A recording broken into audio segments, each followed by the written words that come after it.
Hello, ఈరోజు fruit plum cake ఎలా చేయాలో చూద్దాం.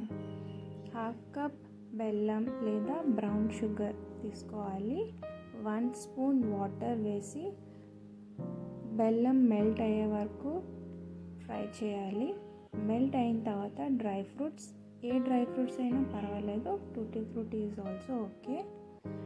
డ్రై ఫ్రూట్స్ వేసిన తర్వాత 1 మినిట్ బెల్లంలో ఫ్రై చేసుకోవాలి. ఫ్రై చేసుకున్నాక స్టవ్ ఆఫ్ చేసి కంప్లీట్గా కూల్ అవడానికి పక్కన పెట్టేసుకోవాలి. దాల్చిన చెక్క, యాలకులు, లవంగాలు ఫైన్ పౌడర్ తీసుకొని పక్కన పెట్టుకోవాలి. ఇది వీట్ ఫ్లోర్, గోధుమ పిండి 1.5 కప్ గోధుమ పిండి తీసుకున్నాను. ఇది జల్లించుకొని పక్కన పెట్టుకోవాలి. డ్రై ఐటమ్ అన్నమాట. Powder, wheat flour and milk powder కూడా తీసుకోవాలి. మీకు ఒక కడాయిలో శాండ్ వేసుకొని ప్రీహీట్ చేసుకుంటున్నాను. ఒక 5 మినిట్స్ ప్రీహీట్ చేసుకొని ఉంచుకున్నాను. ఇప్పుడు కంప్లీట్గా కూల్ అయిన డ్రై ఫ్రూట్స్ అండ్ బెల్లంలో 1 కప్ ఆరెంజ్ జ్యూస్ తీసుకున్నాను. ఫ్రెష్ ఆరెంజ్ జ్యూస్ ఆర్ షాప్లో దొరికే ఆరెంజ్ జ్యూస్ అయినా పర్వాలేదు. ఆరెంజ్ జ్యూస్ వేసుకొని బాగా మిక్స్ చేసుకోవాలి. ఈ బెల్లం కూడా ఆరెంజ్ జ్యూస్లో బాగా మిక్స్ అయిపోవాలి.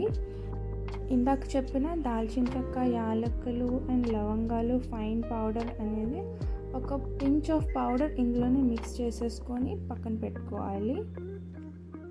ఇప్పుడు మనం ఇందాక జల్లించి పెట్టుకున్న వీట్ ఫ్లవర్ అండ్ మిల్క్ పౌడర్ని బ్యాచెస్ కింద ఈ బెల్లం డ్రై ఫ్రూట్స్లో మిక్స్ చేసుకోవాలి.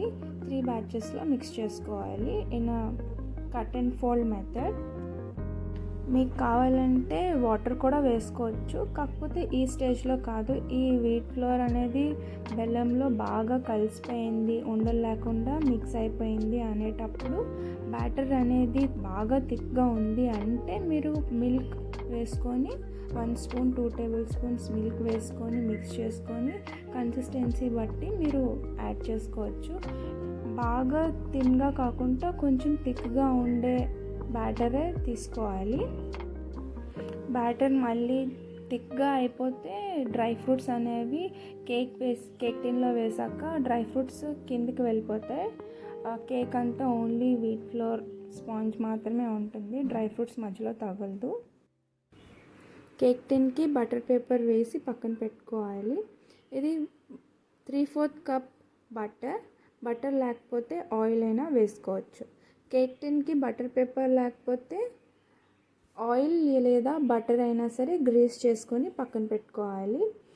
బటర్ అనేది బ్యాటర్లో బాగా మిక్స్ అయిపోయిన తర్వాత 1/2 table spoon of baking powder and just ఒక పించ్ ఆఫ్ బేకింగ్ సోడా వేసుకోవాలి. ఈ baking powder and baking soda reaction జరగడానికి 1 టేబుల్ స్పూన్ ఆఫ్ వాటర్ వేసి బాగా మిక్స్ చేసుకోవాలి. Once baking soda and baking powder వేసాక ఎక్కువ మిక్స్ చేయకూడదు. Just baking powder and soda బ్యాటర్లో మిక్స్ అయితే చాలు. ఎక్కువ మిక్స్ చేసినా సరే మళ్ళీ బ్యాటర్ అనేది ఫ్లఫీగా ఉండదు. వన్స్ మీరు బేకింగ్ సోడా వేసాక వెంటనే మిక్స్ చేసి కేక్ టిన్లోకి షిఫ్ట్ చేసేసుకోవాలి. Baking soda and baking powder వేసి మిక్స్ చేయటమే లాస్ట్ స్టెప్. దాని తర్వాత బ్యాటర్ని కేక్ టిన్లోకి వేసుకొని టాపింగ్స్ కింద మళ్ళీ dry fruits, cherries, tutti frutti వేసుకొని ఓవెన్లో పెట్టేసుకోవటమే. నేను ఓవెన్లో చేయటం లేదు కాబట్టి ప్రీహీట్ చేసిన కడాయిలో పెట్టేసుకుంటాను. ఇది కుక్ అవ్వటానికి అప్రాక్సిమేట్లీ 40 to 50 మినిట్స్ టైం పడుతుంది. మీరు 40 మినిట్స్ తర్వాత ఒకసారి చెక్ చేసుకుంటే సరిపోతుంది. నాకైతే ఎగ్జాక్ట్గా 40 మినిట్స్ పట్టింది. ఇది 40 మినిట్స్ తర్వాత కేక్ టిన్ బయట పెట్టి కూల్ అయిన తర్వాత మీరు ఫ్లిప్ చేసుకోవటమే. ఇది అడుగు అంటటం కానీ అడుగు మారటం కానీ ఏమీ ఉండదు. పర్ఫెక్ట్గా కేక్ అనేది 40 మినిట్స్కి కుక్ అయ్యి వచ్చేస్తుంది. ఈ ప్లమ్ కేక్ని మీరు కూడా హెల్తీగా ట్రై చేసి ఎలా వచ్చిందనేది కామెంట్లో నాకు చెప్పండి. This is for today.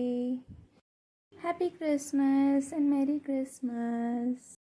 ఈ ఫ్రూట్ కేక్ అయితే పిల్లలకి చాలా హెల్తీ, డ్రై ఫ్రూట్స్ కూడా ఉన్నాయి కాబట్టి. Bye bye.